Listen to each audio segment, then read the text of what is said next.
Welcome to Wednesday. It's hump day. We're almost there, you guys. We just need a couple more days and we're back on the weekend again. Weekend's gonna be fun for me. I have a garage sale to help a friend with, so I might not be that happy about the weekend, but that's okay. I have a military story for you.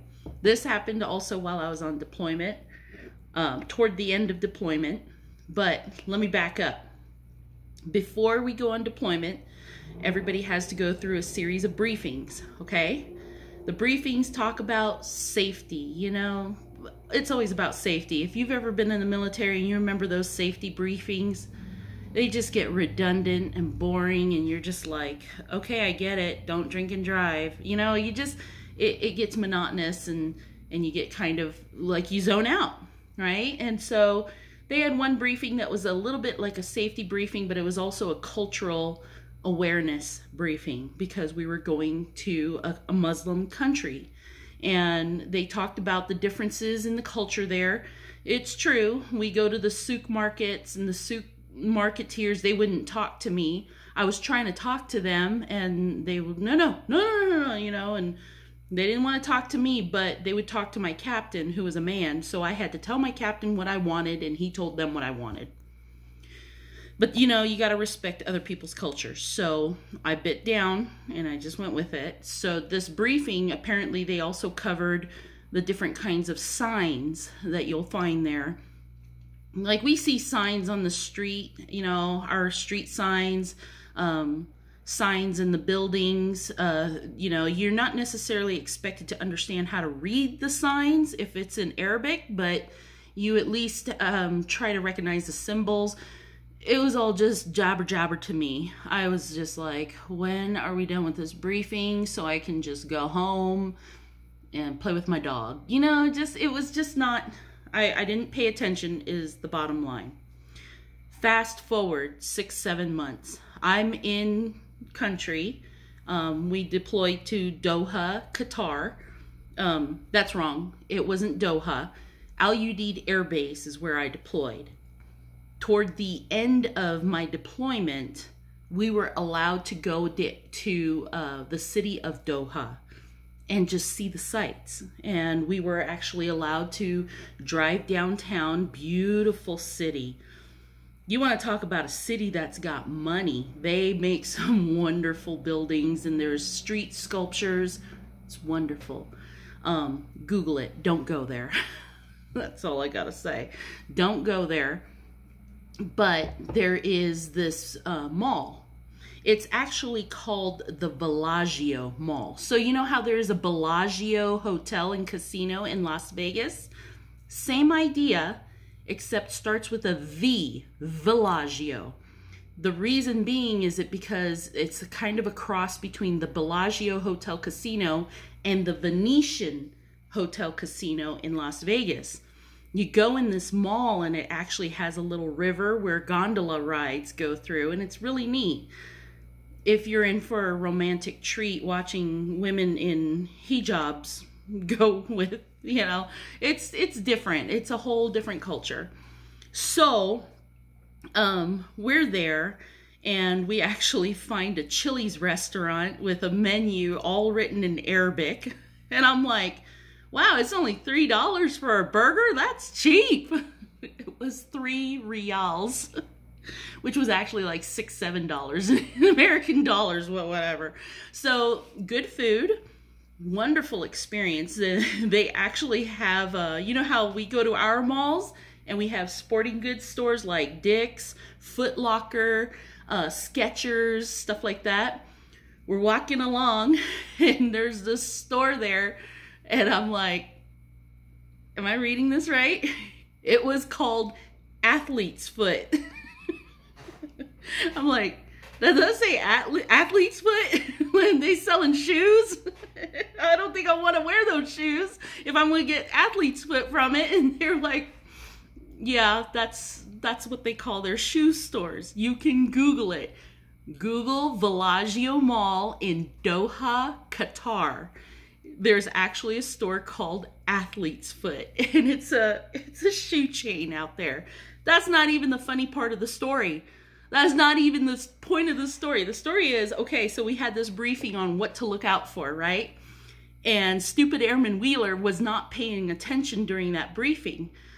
So round about 3 hours into seeing this wonderful mall and everything, I'm like, I gotta go to the bathroom, you know? And there's this lady that was with me, Master Sergeant Guidry. She was really sweet. She's like, well, let's go find one. And I'm like, okay. And we're walking around and she's like, I'm gonna check over there. And I'm like, okay, I'm gonna check down here. And I go down this hallway between two stores and I'm thinking I'm in the right place because this looks about like where the bathrooms are. And then I see two signs. One looks like just a face with a turban on top, kind of like the men wear. And then across the hallway from that is another face with the hijab. And I'm like, that's women's. I found it. I'm looking for Guidry. And I'm like, you know what? I really gotta go. So I walk in there and it was a room, empty room, about 20 feet by 20 feet with nothing in it. And there was a door on the other side and the carpet was big black and white stripes. Each stripe was about 2 feet wide. And I'm like, what the hell is this? This is the weirdest foyer I've ever seen. I'm like, the bathroom must be on beyond that door, you know? I go across, I walk across it, and I try the door, and I'm like, it's locked, but okay. And I'm still kind of trying to like shimmy the door. Maybe I'm opening it. It's another country, so maybe their doors work the opposite way. And then all of a sudden, the door behind me opens, and Guidry sticks her head in, and she's just like, Wheeler, what are you doing?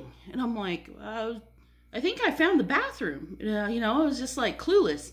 And she's like, Wheeler, this is their prayer room. You're not even supposed to have shoes in here. It's sacrilegious to them. And I'm like, oh. And she's like, they talked about it in the briefing. And I'm like, what briefing? Oh, I better get out of here. And she's like, get the fuck out. What are you doing? And I ran out of there and we shut the door and we're looking around like, do they have cameras? And we were like really scared the rest of the time. Like, what if somebody comes after us? Because like in their culture, wearing shoes in the prayer room, it's just like spitting on a grave. I mean, it's supposed to be really bad.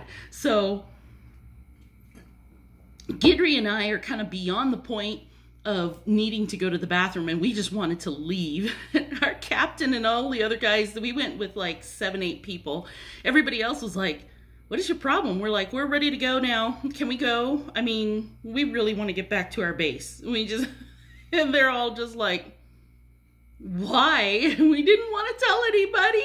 We did end up finding a restroom, which is another weird experience that I'll tell you about someday. Well, I could tell you now. That they had these coat hooks all along the entranceway. There was a long hallway before you actually get to the bathroom, and all along that hallway is all these coat hooks, just like you have in the back of your bathroom door or something to hang your towels on.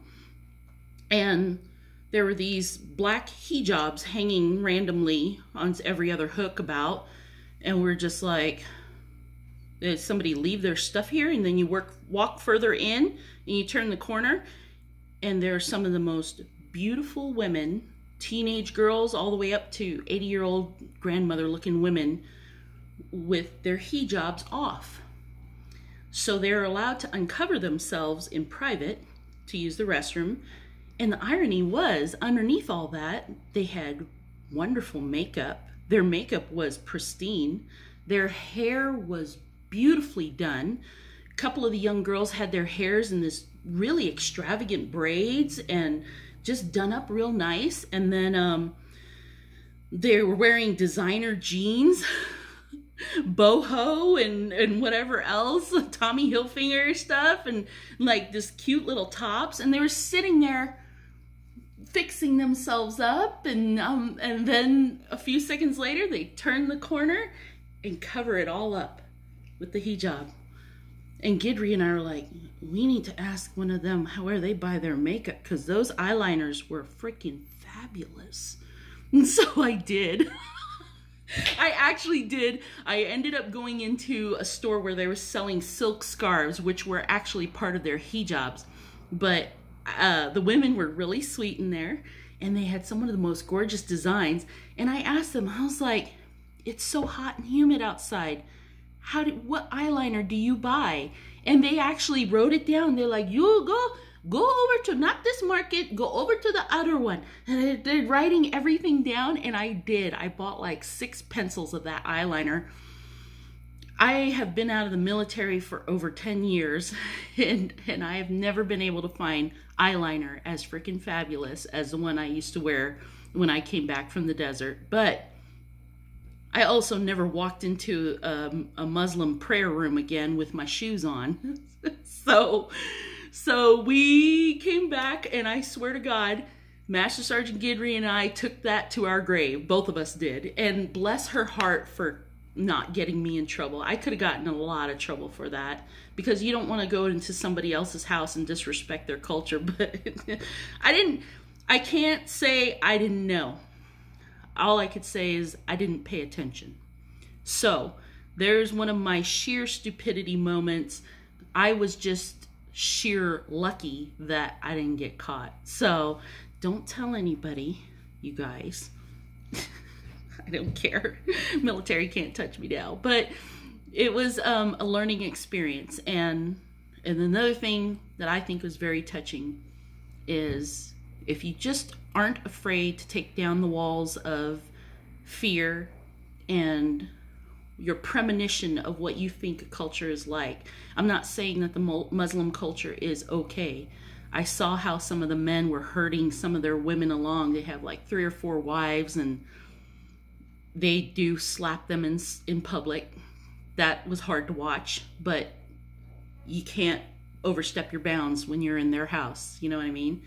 But otherwise, those women over there, no different from us, really. Once they're in the bathroom, someplace where they can relax and be themselves, they were just teenage girls, mothers, grandmothers, women, beautiful women. And it did break my heart a little bit to see them cover that all up before they walked out. But wonderful people. You talk to them, ask them, I love your eyeliner.